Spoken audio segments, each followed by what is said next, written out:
Okay, so let's continue on with some more examples about trying to relate these various things. So here's some context. So the EPA, it has some requirements. It's out there conducting some environmental monitoring. So we have some mining application or something that's going to disturb the landscape or ability for discharge from a power station or any of these kinds of things. And we say, look, it's fine for you to undertake these activities. We're not opposed to development. We recognize the valuable contribution that the mining sector and all of these industrial processes have. It's really important. We are enjoying the benefits of all of these activities. We acknowledge that, but we would also like to say, look, we also have to look after the environment.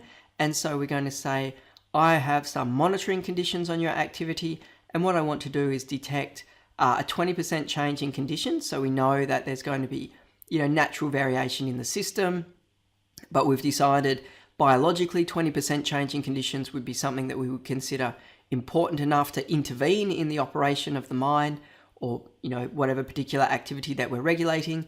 And we want to have a sampling regime which gives us a good chance of detecting 20% change in conditions. So we define that as a good chance of 0.8, and that is a convention when you're conducting tests. So let's have a look at what we've got set up here. So this is my standard. So I'm going to say in this case, actually it's not a mine. It's going to be, so it is a mine. So we're going to be discharging some salty water. It could be I've got to dewater. So it means that I'm going to pump the water away before I can get to the ore body.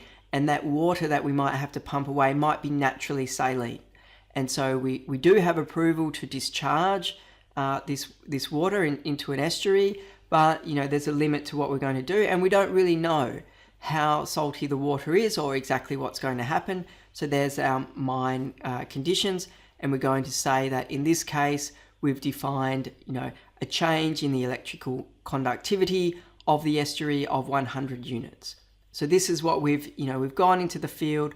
We've decided that this is the standard for an intervention in this case, that look, a change of 100, that's what we've set it at, that would be meaningful. So if the EPA wants the power to be 0.8, what do we need to think about? How are we going to define this setup? So we know it's going to depend on how many samples we need to take, the alpha rate, and how many measurements we're going to take. Okay. So what is the power of the test? The power of the test is 1 minus the type 2 error rate. What are we trying to detect? We're trying to detect a difference or a change in environmental conditions of 100 EC units, and we want the power of the test to be 0.08. Now, what we've done at the start, before we let this mine go on, we've said, hey, you need to have an environmental impact assessment report. So we need to collect all this baseline data that is a requirement before we let you do anything. So we know that the estuary mean EC level is around 650, and we also know the variability of measurement. So we made that a requirement, and that's pretty standard practice. We want to know the baseline information. Some people don't, or if you're a proponent, you don't actually necessarily like having to collect the baseline information, but you're going to make some money. You're in this business to make money. We're not trying to detract from you making money, but we just need to have some proper controls and some management on the system. So this is what we've got. So from the sampling regime at the start that we had our mine undertake, we know what our guess of the population looks like. And really what we're trying to detect is a shift. So we're looking at shifts in the mean. So we're looking at the mean shifting up by 100 units. So we wouldn't expect the variability to change, but if the whole distribution shifts to the right, we would be worried, okay? And we've measured the environment, we've had experts involved, we've decided a shift of 100 EC units is a biologically important shift. How do we go about doing this? So we're going to work with R to work out the sample size. Okay, so you saw some results from this test. Let's have a little look at how the function works. So it's power.t-test. So it's a built-in function, so we don't need to load in any data, but we want to know, how many samples we should take. So this is the bit of information that we don't know. We know what the environmentally significant change that we want to be able to detect is. It's a change of 100. We know the variability in the data is standard deviation of 200. We know that from some previous studies. In this case, we went out and we required the mine to collect the data. The alpha level that we have for our test is the standard one that everyone uses, so alpha is 0.05. The power of the test, we've decided, because that's the regulatory setup, that we need power of 0.08, and it's monitoring a site. So we might have type of condition. So we can have one sample, two sample, whatever regime that we're going to have. In this case, it's a single sample test that we're going to go out there, take some samples and have a look. So if we plug that into our formula, so there's the input in R, and then down here is the output.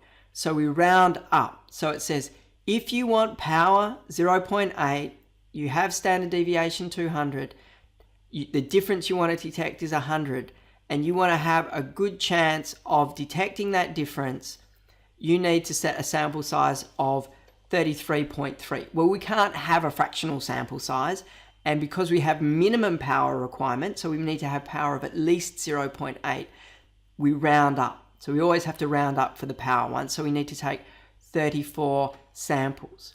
Now we can see what would happen with that by working through this backwards.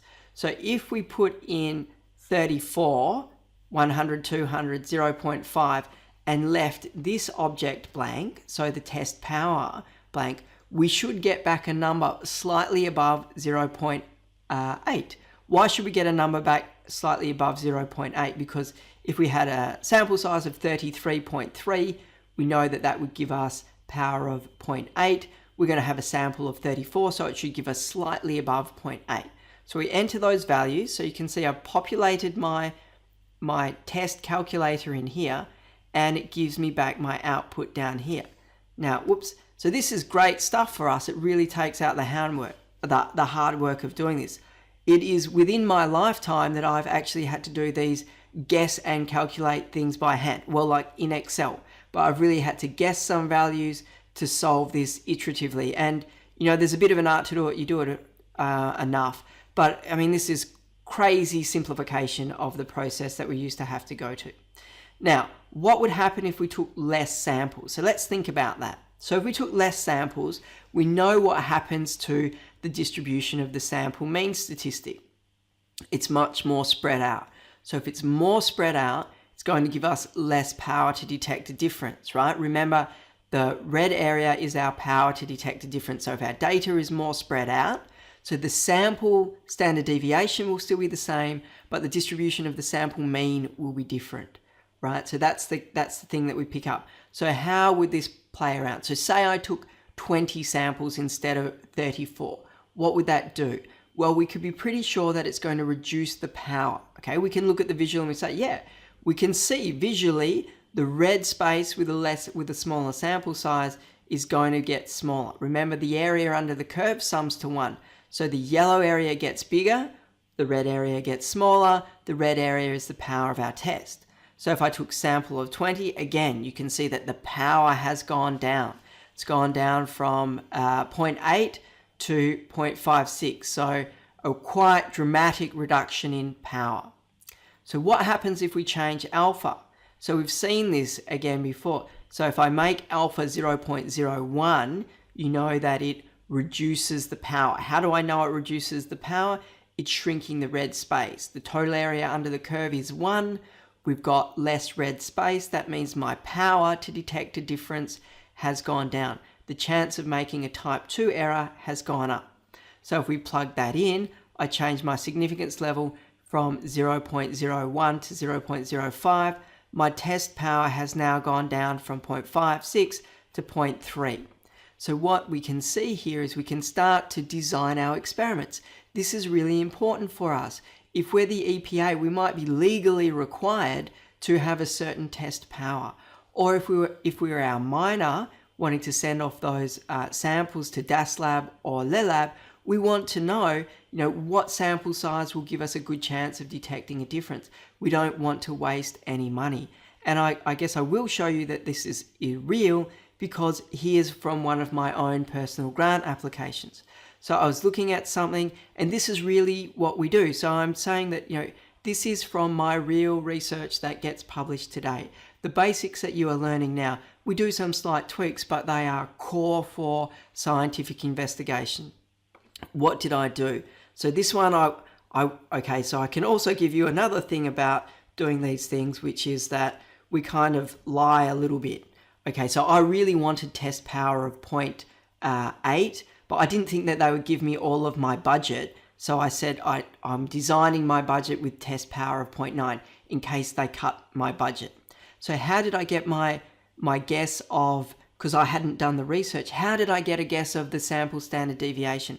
So I read the literature, and there was someone that had done something similar to what I wanted to do in the US. So I said, look, the US and Australia are pretty similar characteristics. It's about food consumption. And so what I'm going to do is I'm going to say, look, my guess for what the standard deviation is likely to be in Australia is based on the US. So I used that. I defined my difference. So this was a policy relevant difference. It was a 10% change in consumer behavior measured as energy consumption intake. So we looked at what would be, I didn't want to detect, 1%, but if I detect 1%, it would have no meaningful policy impact. So we've set a detection level, and then I've set the confidence level. So I used 95% confidence level. For our examples, that's the same as saying alpha is 0.05. So we're right at the ground of learning about power, learning about type 2 errors, learning about type 1 errors. But this is how we design experiments in science. This is actually still today what we put forward. And so it really is, I hope you do see that this is skills that you could use if you were going to hang around at university or undertake a small little research project at some point in your degree. And that's an opportune time for us to end. There's a list of references for where some of these images have come from. I guess I just need to put those up there for completeness. Thank you for your time.